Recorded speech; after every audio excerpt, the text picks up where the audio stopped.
근데 그 제가 하나님께 기도하는 그 뜨거운 열정과 간구하고 그 옛날 어머니들이 그 정한수를 떠놓고 기도하던 거하고 공통점하고 차이점이 있는 거예요. 공통점은 뭐냐면 자기가 현재 처해진 상황이 너무너무 힘드니까 자기의 힘, 인간의 힘으로는 안 될 때 하나님, 어떤 절대자를 향한 간절한 기도, 우리가 눈에 보이는 이 물질의 세계가 있지만 눈에 보이지 않는 영적인 세계가 있잖아요. 이 영적인 세계에 어떤 초월적 능력을 가진 절대자한테 간절하게 기도하는 어떤 그런 공통점이 있습니다.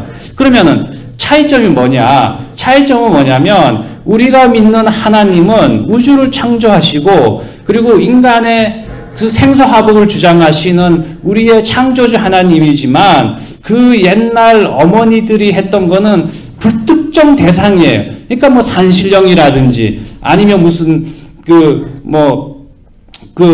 무슨 신 많지 않습니까? 이런 일종의 잡신한테 기도를 하는 거죠.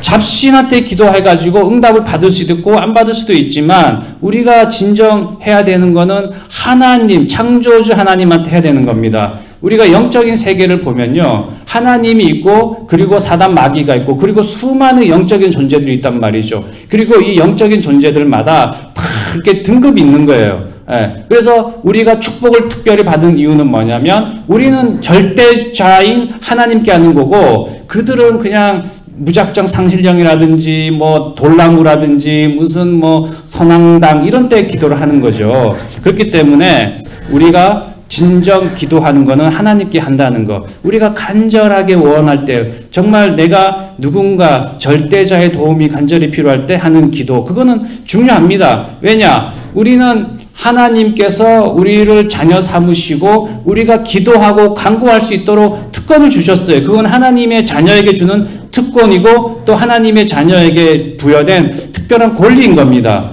예. 제가 이 말씀을 준비하면서 기독교를 잠시 생각을 해봤어요.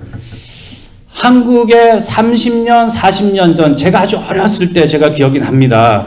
제가 아주 어렸을 때 기독교가 그렇게 한국 곳곳에 이제 전국 방방곡곡에 들어있지 않을 때는 시골에서는 뭐 굿이면 굿 이런 거 많이 했어요. 그래서 우리 동네에서도 뭐 무슨 뭐 집안에 무슨 안 좋은 일이 생겼다 아니면은 뭐 어떤 사고가 생겼다 그랬을 때 뭐 무당 불러다가 굿하고 막 이랬습니다. 그래서 잡신들이 많았어요. 한마디로 영적인 그 관점에서 보면 상당히 혼탁한 그런 게 한국 사회였다는 거죠. 하지만 그래도 기독교가 와서 하나님의 그 복음을 전했을 때 그 영이 점점 맑아지는 거예요. 그래서 비록 지금 한국 기독교가 사회로부터 그 불평 불만을 많이 받고 개혁돼야지 될 그런 기독교가 될 것처럼 보이지만 그래도 한국에 기독교가 들어와서 복음이 전해지면서 한국이 좋아진 점이 많습니다. 예. 그래서 제가 어렸을 때도 보면은 제가 어렸을 때 교회를 뭐 잘 안 다녔지만 그래도 제가 기억나는 게 주일마다 이제 교회에서 그 땡땡땡 종이 울리면서 이렇게 그 복음성가 찬양이 나지 않습니까? 그래서 제가 아직도 기억이 나는 게 뭐 이제 이 기쁜 소식을 온 세상 전하세요. 아직도 기억이 나요. 이제 그런 식으로 복음이 전해진 거예요. 그래서 정말 하나님의 은혜죠. 한국에 그래도 복음이 전해졌기 때문에 지금 이 한국이 가장 이 세상에서도 강대국 중에 하나가 되고 좋은 일이 많이 일어나고 있지 않습니까? 그래서 긍정적인 많이 있는 거죠. 그래서 우리가 기도하고 간구하는 거는 하나님한테 기도하는 거예요. 절대자, 창조주 하나님한테. 근데 이제 우리가 거꾸로 생각을 해보면 이런 게 있어요. 왜 인간은 기도를 해야 되는가? 네. 왜 기도를 해야 될까요? 동물들은 기도를 안 한단 말이죠. 동물들은 그냥 그날 먹고 사는 것만 찾아다니지 기도를 안 합니다. 하지만 인간은 기도를 해요. 그게 하나님을 믿든 다른 종교를 가지든 종교가 없든 인간한테 위기가 닥치고 내 삶에 어떤 그 어려움이 처해졌을 때는 기도를 한단 말이죠. 왜냐? 인간은 그만큼 연약한 존재이기 때문입니다. 우리는 어쩔 수가 없어요. 상당히 그 자부심도 세고 뭐 전혀 끄떡 안 할 것 같은 그 사람들도요. 이게 자세하게 얘기 나눠보고 속마음으로 들어가 보면 한없이 연약해요. 항상 근심, 걱정, 두려움이 많고 자기 인생에 어떤 비바람이 몰아치고 풍랑이 치면 흔들리는 게 인간의 연약함이란 말이죠. 그러면 이렇게 내 세상에 어떤 풍랑이 찾아왔을 때 어떻게 해야 되느냐? 모든 사람들은 정도의 차이가 있을지언정 다들 인생의 위기나 어떤 어려움에 처한단 말이죠. 그랬을 때 어떻게 대처했느냐에 따라서 그 사람의 그 미래가 달라집니다. 그래서 오늘 특별히 말씀을 통해서 내 인생에 비바람이 몰아쳤을 때, 내 인생에 풍랑이 들어왔을 때 어떻게 해야 될까? 거기에 대해서 살펴보려고 합니다. 오늘 말씀은 우리가 잘 아는 스토리예요. 예수님하고 제자들하고 이제 한밤중에 그 4장 35절에 보면 그날 저물 때에 저녁에 이제 제자들하고 예수님하고 이제 갈릴리 호수를 이제 그 가로질러서 저쪽 편으로 가려고 지금 이제 준비를 하고 있는 겁니다. 그래서 35절에 보면 그날 저물 때에 제자들에게 이르시되 우리가 저편으로 건너가자 하시니 그들이 무리를 떠나 예수를 배에 계신 그대로 모시고 가매 다른 배들도 함께 하더니, 그래서 제자들이 예수님을 모시고 저쪽 갈릴리 호수로 바다로 가려고 할 때는 시작은 너무너무 좋았어요. 왜냐? 이 갈릴리 바다가 어떤 바다입니까? 바로 예수님 제자들이 거기서 먹고 살고 그 갈릴리 바다를 이 예수님의 제자만큼 잘 아는 사람들도 없어요. 왜냐하면 그 예수님 제자들이 다 어부 출신들이잖아요. 그쪽이 한마디로 말하면 자기 나와바리인 거예요. 자기 나와바리. 근데 이제 자기 나와바리에서 그 갈릴리 호수를 배 타고 지나는 거는 그냥 눈 감고도 갈 수가 있는 겁니다. 그런데 갑자기 위기가 닥친 거예요. 어떤 위기가 닥쳤냐? 바로 37절에 보면 큰 광풍이 일어나며 물결이 배에 부딪혀 들어와 배에 가득하게 되었더라. 이제 위기가 닥친 거예요. 전혀 문제가 없이 순조롭게 갈 것 같았던 그 배의 항로에 광풍이 일어나서 또 물결이 배에 부딪히고 이제 그 물이 급기야는 배에 들어오게 된 거죠. 예. 이랬을 때 여러분이 만에 하나 그 예수님과 함께 있는 제자라면 어떻게 했을까요? 예. 처음 보면은 이 제자들은 일단은 자기의 능력, 자기가 가지고 있는 기술로 어떻게 해서든지 계속 앞으로 전진하려고 하는 거예요. 그러니까 자기 자존심, 자기 그 능력 있잖아요. 그러니까 뭐 이 정도 강풍이야 내가 헤쳐나갈 수 있어 하고 자기 자신감으로 자기 그 능력으로 헤쳐나가려고 한참을 갑니다.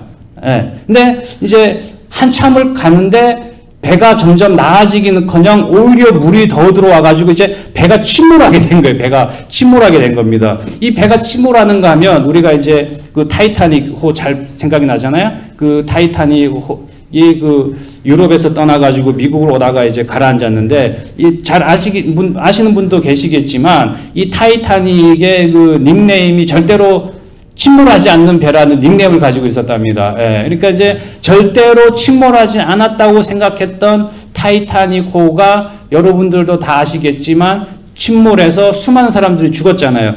그러니까 나의 능력, 나의 자신감이 모든 것을 헤쳐나갈 수 있다라고 생각하지만 의외로 그 자신감, 그 교만 때문에 내 인생의 항로에 장애가 생기고 내가 타고 있는 그 배가 물에 가라앉을 수 있다는 겁니다. 오늘도 보면은 이 제자들이 안간힘을 쓴 거예요. 내가 헤쳐나갈 수 있다. 예, 그래서 우리가 이제 이런 경우를 많이 봅니다. 오히려 이렇게 연약하고 이렇게 부드럽고 이렇게 비리비리한 사람들이 오히려 살아가는 거 보면 더 오래 살고 장수하다가 죽는 경우가 많고요. 나는 건강해. 나의 체력은 완전해. 이렇게 자부심을 가졌던 사람이 어느 순간 갑자기 이렇게 심장마비가 와가지고 훅 가는 경우가 많아요. 예, 그래서 이제 하나님의 그 부르심도 마찬가지입니다. 하나님도 이렇게 여리여리한 사람, 이렇게 나이스하고 부드러운 사람들한테는 이렇게 비둘기 같은 성령으로 찾아와가지고 그 사람의 마음의 문을 열고 하나님을 믿고 예수님을 영접하도록 하는 반면에 아주 자존심이 강한 사람이 있어요. 자기의가 강한 사람. 이런 사람들한테 하나님이 찾아왔을 때는 불같은 성령으로 찾아오는 경우가 있습니다. 그래서 완전히 그 사람을 바꿔버리는 거예요. 그러니까 배를 완전히 그 폭파시키고 새롭게 시작할 것처럼 하는 경우가 많다는 거죠. 우리가 대표적으로 그 사도 바울 있지 않습니까? 사도 바울이 어떻게 바뀌었습니까? 사도 바울 그 사도행전 9장에 보면 그 예수님을 믿기 전에는 그 눈에 위협과 살기가 등등했어요. 그리고 자기의가 강했던 사람입니다. 이 사람을 하나님께서 부르실 때 어떻게 부르셨냐면 그 눈, 위협과 살기가 등등한 눈을 아예 멀게 하신 거예요. 예, 그래서 이제 3일 동안 이제 눈을 뜨지 못하도록 함으로써 완전히 무너뜨린 거죠. 자존심을 완전히 부서뜨린 겁니다. 그래서 결국은 사도 바울이 이제 회심하면서 예수님의 제자가 되었죠. 이와 같이 내 인생에 광풍이 들어왔다.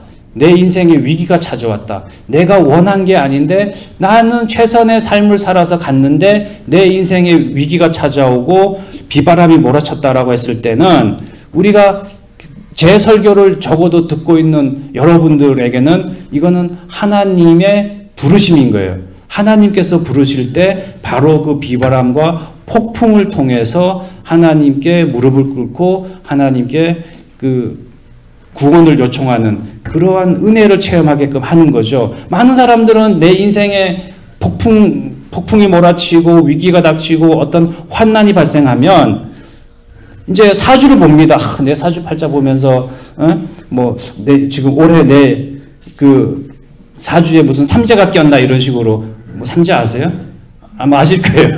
삼재가 꼈나 이러면서 자기 신세를 한탄합니다. 그러면 더 이상의 은혜가 없는 거예요. 그러면 그 사람은 정말 자기가 그렇게 생각하면 그게 그 사람의 믿음인 거고 그게 정말 삼재가 낀 겁니다. 하지만 하나님이 부르신 사람한테 그런 풍랑이 닥쳤을 때는 그거는 하나님이 그 사람을 부르는 과정인 거예요. 오늘 말씀을 통하면 알 수가 있습니다. 38절에 뭐라고 되어 있냐면 그래서 이제 제자들이 어떤 식으로든지 자기네가 그 폭풍을 뚫고 앞으로 나아가려고 하다가 더 이상 안 되니까 예수님께 도움을 요청합니다. 38절에 뭐라고 되어 있냐면 예수께서는 고물에서 베개를 베고 주무시더니 제자들이 깨우며 이르되 선생님이여 우리가 죽게 된 것을 돌보지 아니하시나이까. 이 풍랑 가운데서도 예수님은 주무시고 계셨어요. 그러니까 제자들이 자기 힘으로 안간 힘을 쓰다가 이제 더 이상 안 되니까 이제 예수님이 보인 거예요. 그래서 예수님을 깨웁니다. 그리고 하는 말이 선생님이여 우리가 죽게 된 것을 돌보지 아니하시나이까. 이제 제자들이 어부잖아요. 어부인 제자들이 자기의 능력으로 도저히 안 되니까 목수 출신인 예수님한테 도움을 요청하는 거예요. 이제는 더 이상 나의 능력으로 안 된다. 이제 나는 이제 깨끗하게 내려놓는 거죠. 그리고 이제 자기의 그 선생, 레바이, 예수님한테 도움을 요청하는 거예요. 그래서 저는 여기서 그래도 늦었지만은 제자들이 다행인 게 제자들이 만에 하나 더 예수님을 바라보지 않고 계속 내 능력, 내 힘으로 그 광풍을 헤쳐나가려고 했다라면 아마 더 큰 위기에 처했을지도 모릅니다. 그리고 어떻게든 갈릴리 호수 저편으로 안간힘을 써서 갈 수도 있겠지만은 그 과정은 지난한 거죠. 너무너무 힘든 거예요. 하지만 여기서 이제 자기의 능력을 한계를 깨닫고 예수님을 찾음으로 인해서 이제 예수님께서 그 요구를 들어줄 수 있는 이제 상황이 발생하게 된 겁니다. 저는 여기서 어떤 걸 느꼈냐면 제자들이 예수님을 하나님의 아들이라 어떤 하나님의 능력이 나타날 것이라 이런 생각을 안 했어요. 어떻게 합니까? 바로 선생님이 그랬습니다. 레바이. 그러니까 아직도 제자들은 믿음이 없어요. 예수님하고 동행하면서 오랜 기간 동안 수많은 기사와 이적을 봤지만 여전히 제자들에게는 선생님인 거예요. 선생님. 예. 우리도 마찬가지입니다. 우리도 신앙을 시작할 때는 예수님이 하나님이시고 우리가 하나님이 이 세상을 창조하시고 인간을 창조하시고 인간의 생사화복을 주장하시는 하나님이라고 믿음이 안 생겨요. 하지만 우리가 일단은 그 하나님이라는 믿음이 안 생기지만 시작을 하는 겁니다. 제가 그랬습니다. 제가 이제 처음에 미국에 와가지고 너무너무 힘들잖아요. 막상 한국에 살다가 미국에 오니까 이거는 완전히 무슨 이제 그 뿌리 없는 사람이 어디 그 사막에 떨어져 가지고 알아서 헤쳐나가야 되는 그런 상황이 된 거예요. 그래서 제가 이제 나름대로 열심히 살아왔는데 미국에 와서 이렇게 보니까 내 존재가 너무나 보잘것없고 나의 그동안의 모든 수고와 노력이 헛된 것처럼 보였다는 거죠. 그래서 제 자신의 어떤 그런 그 인생의 벽에 부딪힌 겁니다. 인생의 풍랑 가운데서 이제는 내 힘으로 사는 게 너무 힘들다. 이제는 종교를 한번 가져보자. 이제 이런 마음이 생겼어요. 그래서 그때는 제가 뭐 믿음이라는 게 아주 연약하기 짝이 없는 거죠. 하지만 어떤 종교를 가지고 싶었어요. 그 종교를 통해서 내 마음에 쉼을 얻고 위로를 얻고 소망을 갖고 싶었던 거죠. 그래서 제가 어떤 집사님이 교회로 인도하길래 그냥 순종하는 마음으로 쫓아갔습니다. 만에 하나 제가 그 당시에 어디 주변에 절이 있었다. 그럼 아마 절에 갔을지도 몰라요. 하지만 교회로 갔고 그리고 그 교회에 가서 제가 열심히 신앙생활을 했습니다. 일단 한번 가보자. 믿어보자. 정말 그 하나님이 계신지 하나님이 우리의 인생을 주관하시는지 뭐 완전한 믿음은 안 생기고 의심이 들지만 한번 해보자. 그래서 제가 이제 신앙생활하고 열심히 기도하고 이제 말씀을 읽으면서 점점 이제 신앙이 자라게 되는 거죠. 오늘의 말씀의 핵심이 그겁니다. 왜 하나님이 그 풍랑을 통해서 예수님께서 그 풍랑을 잠잠하게 하는 이적을 베푸게 하셨느냐? 그거는 뭐냐면 이 기적을 통해서 제자들이 예수님이 하나님이심을 알게 하기 위해서 일어난 스토리라는 거예요. 그러므로 여러분들께서도 만에 하나 내가 인생의 위기에 봉착했다. 내 인생의 풍랑이 찾아왔다. 그랬을 때는 과감하게 하나님을 믿어보는 겁니다. 그리고 기도를 하는 거예요. 그래서 만약에 예수님을 안 깨웠으면 더 고난을 겪었어야 할 그 제자들이 그래도 늦었지만 예수님을 깨움으로써 말을 한 게 있잖아요. 우리가 죽게 된 것을 돌보지 아니하시나이까. 일종의 기도인 겁니다. 기도. 우리가 기도할 때 내가 힘들면 너무너무 힘들면 나 죽게 되었다고 제발 날 좀 어떻게 살려달라고 이렇게 기도하지 않습니까? 그래서 이제 날 돌보지 아니하시나이까. 영어로 보면 do you not care? do you not care? 우리가 애들이 부모한테 섭섭해할 때가 언제 섭섭해합니까? 부모가 자기한테 아무 신경을 안 쓰는 것 같을 때, 그럴 때 you don't care for me, care about me 이런 식으로 하잖아요. 그러니까 이제 여기서 제자들이 아버지한테, 하나님한테, 예수님한테 이제 부르짖는 거예요. You don't care. 이렇게 이제 하니까 예수님께서 이제 응답을 하시게 되는 거죠. 그래서 우리가 그 유명한 그 기도 성구 중에 이런 말이 있잖아요. 구하라. 마태복음 7장에 구하라. 찾으라, 두드리라. 구하는 이마다 받을 것이요 찾는 이는 찾아낼 것이요 두드리는 이에게는 열릴 것이니라. 아멘. 예수님이 우리한테 이렇게 하라고 가르쳐 주시는 거예요. 내가 원하는 게 있으면 구하고 내가 찾아야 될 것이 있으면 찾고 그리고 내가 그 막혀진 문이 있다 그러면 두드려라. 그럼 열리도록 이렇게 하라는 겁니다. 이렇게 안 하면 그 수많은 금은보와 하나님께서 우리에게 예비한 그런 영적인 축복들이 열리지가 않는 거죠. 그래서 이렇게 구하라는 겁니다. 내가 인생의 풍랑이 닥쳤을 때는 구하라, 기도하라. 이게 중요한 겁니다. 그래서 제자들이 이제 자존심을 내려놓고 예수님한테 이제 부르짖지 않습니까? 우리가 죽게 된 것을 돌보지 아니하시나이까. 그랬더니 이제 예수님이 이제 응답을 하시는 거예요. 39절에서 뭐라고 하느냐? 예수께서 깨어 바람을 꾸짖으시며 바다더러 이르시되 잠잠하라 고요하라 하시니 바람이 그치고 아주 잔잔하여지더라. 아멘. 요 구절이 오늘 말씀의 하이라이트예요. 제자들이 SOS를 쳤잖아요. 이제 제발 살려달라. 어떻게 해야 되느냐? 그랬더니 예수님께서 그 문제의 원인을 아예 제거해 버리는 겁니다. 제가 한번 생각을 해봤어요. 제자들이 예수님한테 우리가 죽게 된 것을 돌보지 아니하시나이까 라고 했을 때 과연 제자들이 예수님한테 무엇을 기대했을까요? 예수님이 어떻게 해주기를 기대했을까요? 아마 제가 생각했을 때는 그냥 예수님이 이제 잠자고 있는 게 좀 얄미워 보이니까 일어나서 바켓스라든지 이런 걸로 이제 그 물을 좀 밖으로 퍼나르기를 도와준 그런 거를 것 같아요. 제가 봤을 때는. 그러니까 어떤 그 문제의 근본을 제거하는 게 아니라 단지 내가 이렇게 필요로 하는 거를 채워줄 것 같은 그 정도의 기대를 가지고 있었던 것 같습니다. 그렇기 때문에 41절 마지막 절에 뭐라고 하냐면 그들이 심히 두려워하여 서로 말하되 그가 누구이기에 바람과 바다도 순종하는가 하였더라. 전혀 예상을 못했던 거죠. 하지만 예수님께서는 제자들의 그 부르짖는 간구에 더 큰 걸로 응답을 하시는 거예요. 아예 문제의 근원을 제거하시는 거죠. 바로 이것이 그 인간을 창조하시고 생사화복을 주관하시는 하나님의 능력인 겁니다. 능력인 거예요.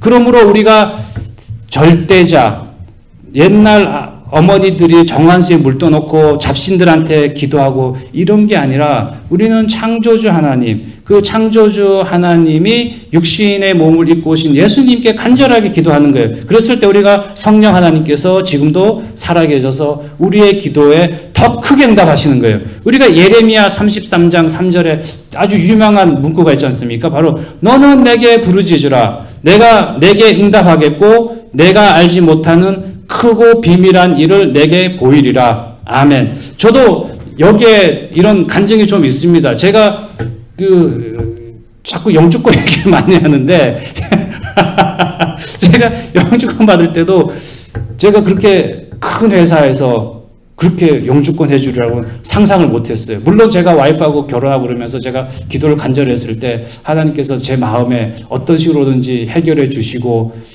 이 미국 땅에서 이제 자리를 잡아서 잘 이렇게 형통한 삶을 살게 해줄 거라는 그런 마음의 확신이 있었지만은 어떻게라는 것에 대해서는 제가 몰랐습니다. 하지만 그 세탁소, 제가 세탁소에서 아르바이트 했을 때 그 세탁소 아르바이트 주인이 나보고 몇 년만 같이 있으면 내가 영주권 해주겠다라고 했을 때 그냥 아닌 것 같은 거예요. 그래서 제가 그냥 그만뒀어요.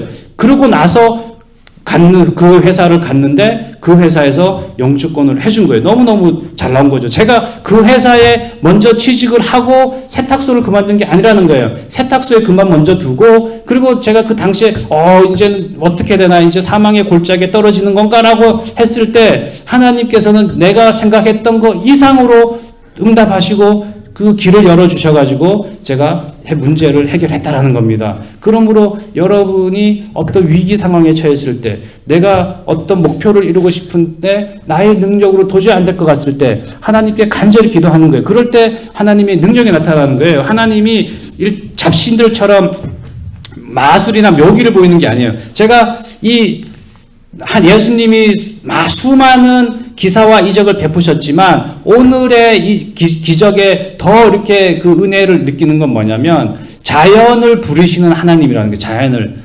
왜냐하면 구약에 보면 유명한 그 영적 전투가 있습니다.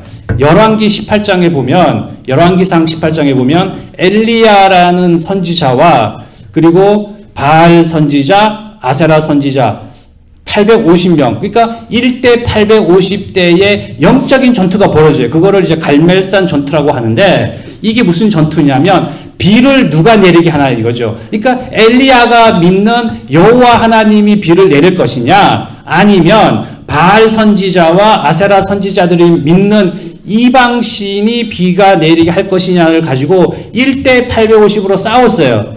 그런데 어떻게 나왔냐면 그 850명은 안간히 힘을 써도 비가 안 내리는 겁니다. 근데 엘리야 선지자가 기도를 했더니 비가 내리는 거예요.